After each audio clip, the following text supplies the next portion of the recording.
আসসালামু আলাইকুম প্রিয় ভাই ও বোনেরা, আপনারা সবাই কেমন আছেন? আশা করি আল্লাহর অশেষ রহমতে সবাই ভালোই আছেন। আলহামদুলিল্লাহ, আমিও আল্লাহর অশেষ রহমতে ভালোই আছি। আজকে আমি দেশি মোরগ রান্না করব,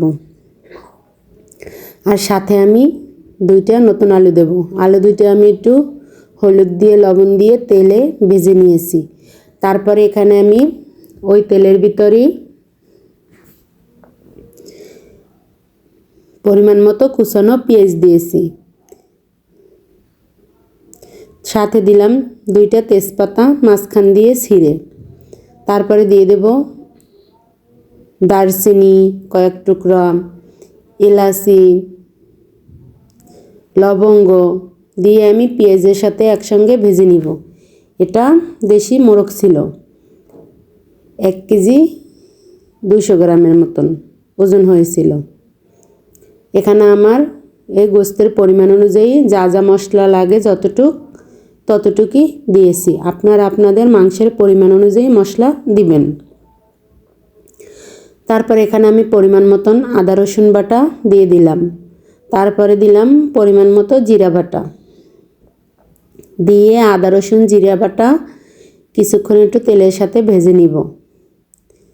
ভেজে নেওয়ার পর একটু পানি দিয়ে এখন আমি বাকি সব মশলা দিয়ে দিব, নয়তো মশলাটা পুড়ে যাবে। এখানে আমি দিয়ে দিলাম পরিমাণ মতো হলুদের গুঁড়া। তারপরে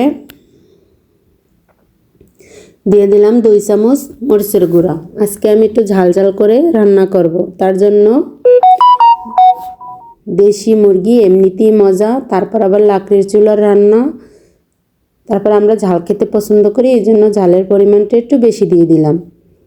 দিয়ে তারপর দিয়ে দেব স্বাদ মতন লবণ।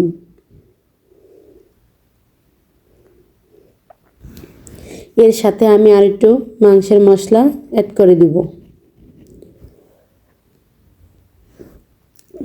এখানে আমি মাংসের মশলাটা দিয়ে দিলাম। আপনারা যদি মাংসের মশলা না দিতে চান তাহলে সাদা কালো গোলমরিচ দিবেন। আমি যেহেতু মাংসের মশলা দিছি তার জন্য ধনিয়ার গুঁড়া আর সাদা কালো গোলমরিচটা দেইনি, কারণ মাংসের মশলায় সব মশলাই থাকে। এই যে দেখুন, পুরো একটা মুরগি, পা, পাখনা, চামড়া, সব কিছু, গিলা টিলা যা কিছু আছে, মানে সব পুরো মুরগিটাই রান্না করব, শুধু মাংস নয়। সব কিছু দিয়ে মশলাটা ভালো করে কষিয়ে নিয়ে মাংসটা আমি আগে থেকেই কেটে ধুয়ে পরিষ্কার করে রেখেছি, কাটাকাটি আর দেখাইনি, ভিডিওটা বড় হয়ে যাবে তার জন্য। এখন মাংসটা দিয়ে আমি ভালো করে কষিয়ে নেব। যে সকল ভাই বোনরা আমার ভিডিওটি দেখেন এবং লাইক সাবস্ক্রাইব কমেন্ট করেন তাদেরকে অন্তরের অন্তঃস্থল থেকে অসংখ্য অসংখ্য ধন্যবাদ ও অনেক অনেক দোয়া। অনেক ভাই বোনরা আছেন ভিডিওটি দেখেন কিন্তু একটা লাইক দিতে ভুলে যান। প্লিজ একটা লাইক দিয়ে ভিডিওটি কন্টিনিউ করবেন। আপনার একটা লাইক আমার জন্য অনেক মূল্যবান। ইউটিউব জগতে আমরা একে অপরের পাশাপাশি না থাকলে কখনো সামনের দিকে এগিয়ে যেতে পারবো না, তাই আমরা একে অপরকে পাশে থেকে সাহায্য করব, তাহলেই সকলেই একদিন সফলতা পাবো ইনশাল্লাহ। এই যে দেখুন, কিছুক্ষণ নাড়াচাড়া করার পর মাংসটা থেকে যে পানিটা বের হয়েছে, ওই পানি দিয়ে আমি ভালো করে কষিয়ে নেব। সাথে আমি অল্প একটু পানি দিয়ে দিয়েছিলাম, একবারে কষিয়ে নিব, যেহেতু দেশি মোরগ সিদ্ধ হইতে টাইম লাগবে। তারপর ভালো করে কষিয়ে নিয়েছি। এখন এই যে ভাজা নতুন আলুটা দিয়ে দিলাম, দিয়ে এখন ভালো করে কষিয়ে নেব, একদম শুকনো শুকনো করে। তারপর পরিমাণ মতো ঝোল দিয়ে দেব। আর আমার চ্যানেলে অনেক নতুন বন্ধু যুক্ত হয়েছেন, তাদেরকে অন্তরের অন্তঃস্থল থেকে অসংখ্য অসংখ্য ধন্যবাদ। পুরনো বন্ধুদেরকে সঙ্গে থাকার জন্য অবশ্যই ধন্যবাদ।